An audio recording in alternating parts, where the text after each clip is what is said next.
Mímico Tagarela apresenta, por Miguel de Cervantes, o engenhoso fidalgo Dom Quixote de la Mancha, capítulo 2, que trata da primeira saída que de sua terra fez o engenhoso Dom Quixote. Concluídos, pois, todos estes arranjos, não quis retardar mais o pôr em efeito o seu pensamento, estimulando a lembrança da falta que estava já fazendo ao mundo a sua tardança, segundo eram os agravos que pensava desfazer, sem razões que endireitar, injustiças que reprimir, abusos que melhorar e dívidas que satisfazer, e assim, sem a ninguém dar parte de sua intenção e sem que ninguém o visse, uma manhã antes do dia, que era um dos encalmados de julho, apercebeu-se de todas as suas armas, montou-se no Rocinante, posta a sua selada feita à pressa, embraçou a sua adaga, empunhou a lança e pela porta furtada de um pátio se lançou ao campo, com grandíssimo contentamento e alvoroço de ver com que a felicidade dava princípio ao seu bom desejo.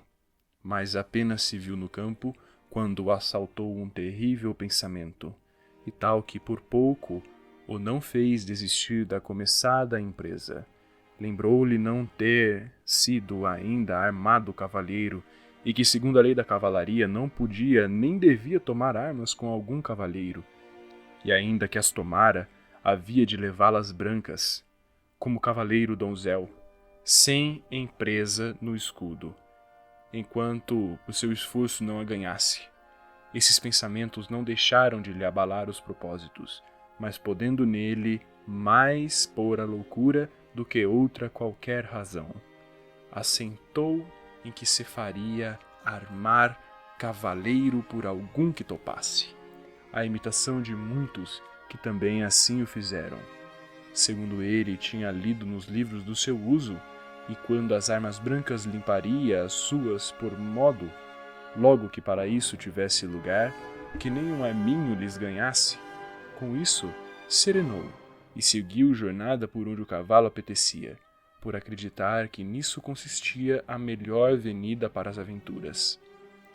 Indo, pois, caminhando, o nosso flamante aventureiro conversava consigo mesmo e dizia: quem duvida de que lá para o futuro, quando sair à luz a verdadeira história dos meus famosos feitos, o sábio que escrevê-los há de pôr, quando chegar a narração dessa minha primeira aventura tão de madrugada, as seguintes frases: apenas tinha o rubincudo Apolo estendido pela face ampla e espaçosa da terra as doiradas melanias dos seus formosos cabelos, e apenas os pequenos emplintados passarinhos com as suas farpadas línguas tinham saudado o doce e melíflua harmonia vinda da rosada aurora, que deixando a branda cama, o zeloso marido, pelas portas e varandas do horizonte manchego aos mortais, se mostrava, quando o famoso cavaleiro Dom Quixote de la Mancha, deixando as ociosas penas, se mostrou no seu famoso cavalo Rocinante,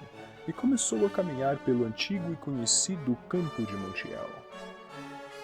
E era a verdade que, por esse mesmo campo, é que ele ia.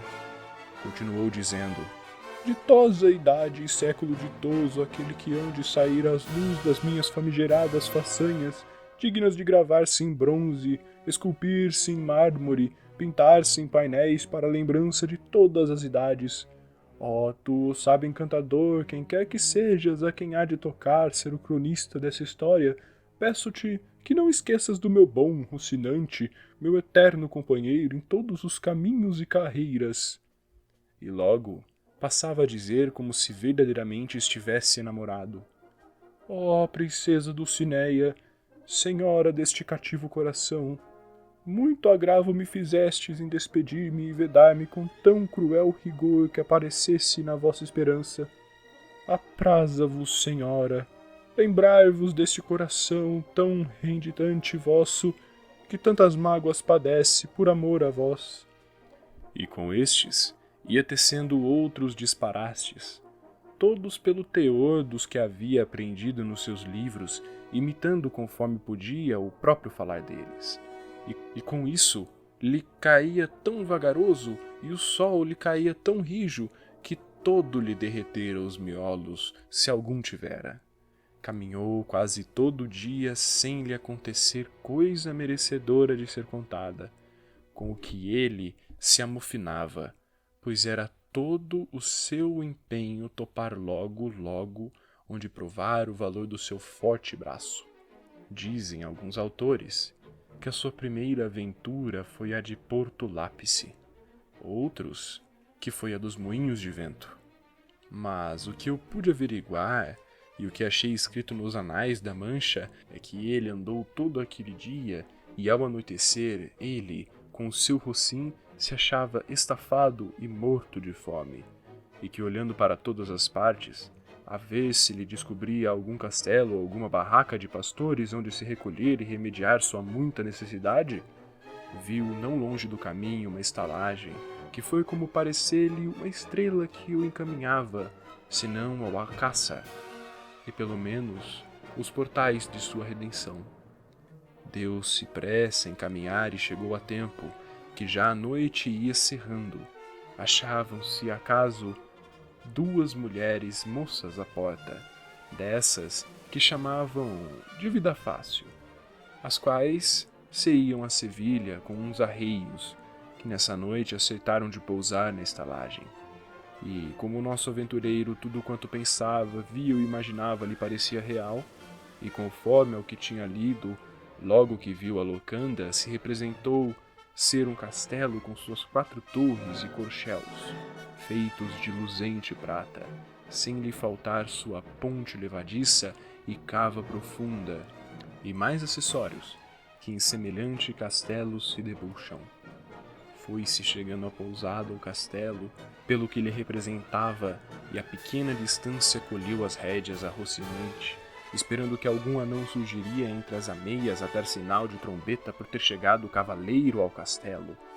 Vendo, porém, que tardava e que Rocinante mostrava pressa em chegar à estrebaria, achegou-se à porta da estalagem e avistou as 2 divertidas moças que ali estavam, que a ele lhe pareceram 2 formosas donzelas ou 2 graciosas damas, que diante das portas do castelo se espaireciam. Sucedeu acaso de um porqueiro que andava recolhendo de uns restolhos a sua manada de porcos, que este, sem faltar a cortesia, é o que é do nome deles.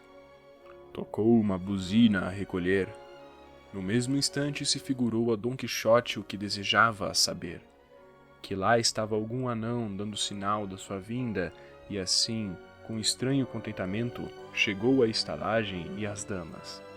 Elas, vendo acercar-se um homem daquele feitio, com lança e adargas, cheias de susto, já iam se acolhendo à estalagem, quando Dom Quixote, conhecendo o medo que as tomara, levantando a viseira de papelão, e descobrindo o semblante seco e empoeirado, com o tom mais ameno e voz mais repousada, lhes disse: Não fujam vossas mercês, nem temam desaguisado algum, porquanto a ordem de cavalaria que professo a ninguém permite que ofendamos, quanto mais a tão altas donzelas, como se está vendo que ambas sois.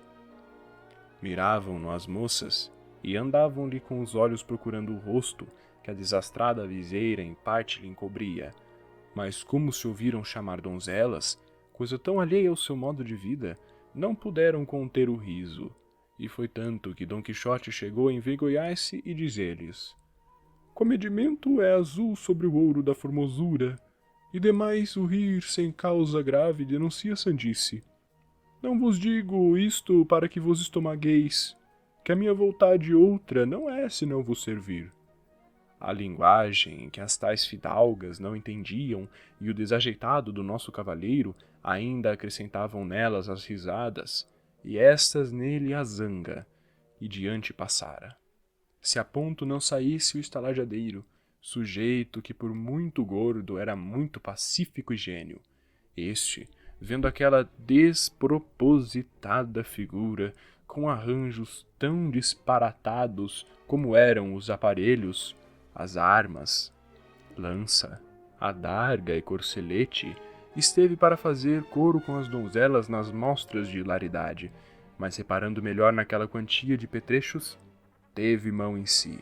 Assentou-lhe falar comedidamente, e disse-lhe dessa maneira: Se vossa mercê, senhor cavaleiro, busca pousada, executando o leito, tudo mais se achará nela de sobejo.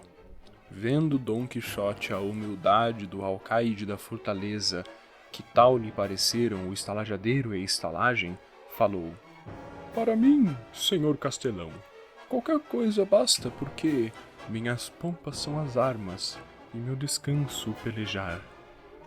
Figurou-se ao locandeiro que o nome de castelão seria a troca de castelhano, ainda que ele fosse andaluz, e dos das praias de São Lucar, que em tunantes não lhe ficavam atrás, e são mais ladrões que o próprio Caco, e burlões como estudante ou pajem.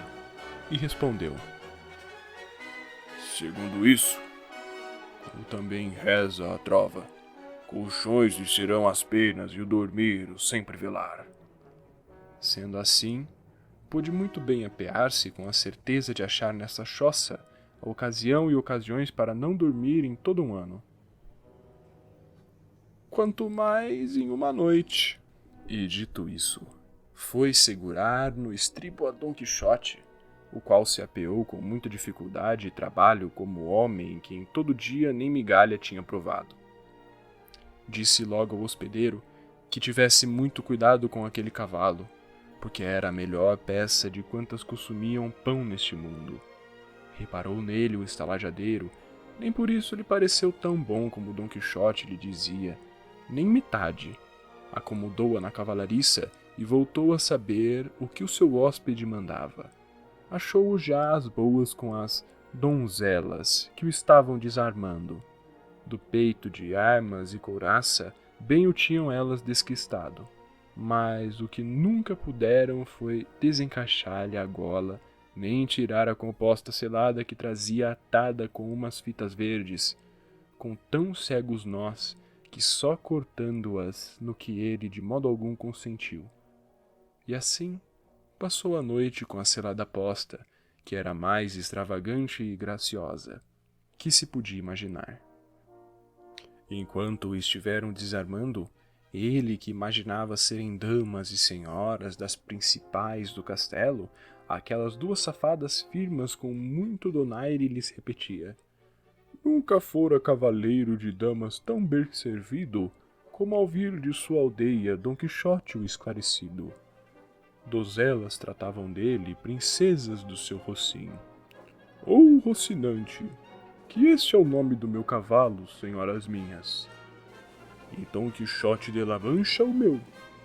Não quisera eu descobrir-me até as façanhas obradas em vosso serviço, em prol por si me proclamasse, mas a necessidade de acomodar o lance presente neste romance antigo de Lançarote ocasionou que viestes a saber do meu nome antes do tempo.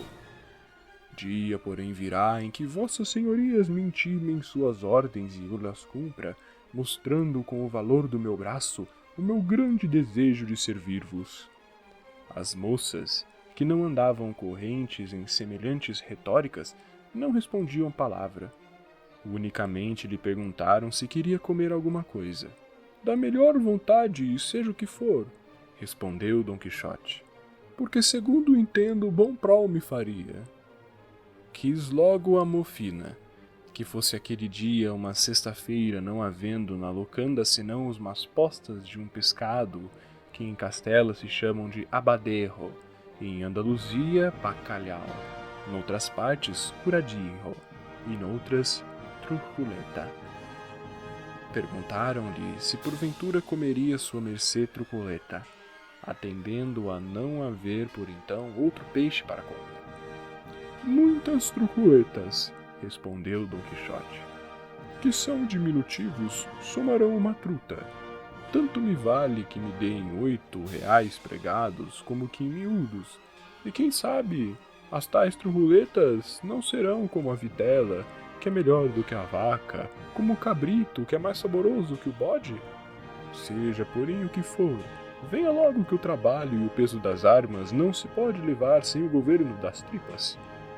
Puseram-lhe à mesa à porta da estalagem para estar mais à fresca e trouxe-lhe o hospedeiro uma porção de mal remolhado e pior cozido bacalhau.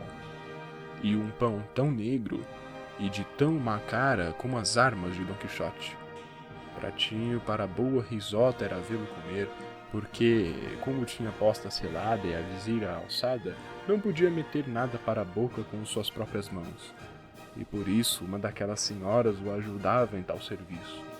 Agora, o dar-lhe de beber é que não foi possível, nem jamais o seria, se o estalajadeiro não furara os nós de uma cana e, metendo-lhe na boca uma das extremidades dela, não se vazasse pela outra o vinho. Contudo, aquilo se conformava o sofrido fidalgo, só por não lhe contarem os antilhos da selada. Nisso estavam quando a estalagem chegou um campador de porcos e dê sinal de si correndo a sua gaiata de canas. 4 ou 5 vezes, com o que se acabou de capacitar Dom Quixote, de que estava em algum famoso castelo e o serviram com música e que o abadejo eram trutas, o pão candeal, as 2 mulherinhas damas e o estalajadeiro castelão do castelo, e com isso dava por bem empregada sua determinação e saída.